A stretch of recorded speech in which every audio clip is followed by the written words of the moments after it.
অন্তর্বর্তীকালীন সরকার প্রধান নোবেলজয়ী ডক্টর মোহাম্মদ ইউনুস আজ নয় দেশে ফিরবেন কাল। বর্তমানে চিকিৎসাজনিত কারণে ফ্রান্সের রাজধানী প্যারিসে অবস্থান করছেন doctor Yunus. Professor doctor Mohammad Yunus আগামীকাল ৮ আগস্ট বৃহস্পতিবার দুবাই থেকে এমিরেটস ফ্লাইটস EK582 যোগে ঢাকা সময় দুপুর ২টা ১০ ঘটিকায় হযরত শাহজালাল আন্তর্জাতিক বিমানবন্দরে পৌঁছাবেন।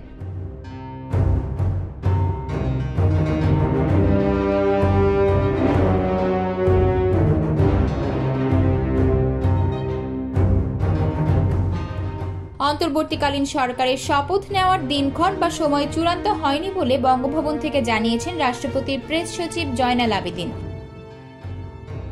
গতকাল মঙ্গলবার রাতে বঙ্গভবনে রাষ্ট্রপতি মোহাম্মদ শাহাবুদ্দিনের সঙ্গে ৩ বাহিনীর প্রধান এবং সরকারি চাকরিতে কোটা সংস্কার আন্দোলনের নেতৃত্ব দেওয়া বৈষম্য বিরোধী ছাত্র আন্দোলনের সমন্বয়কদের একটি দল বৈঠকে বসে।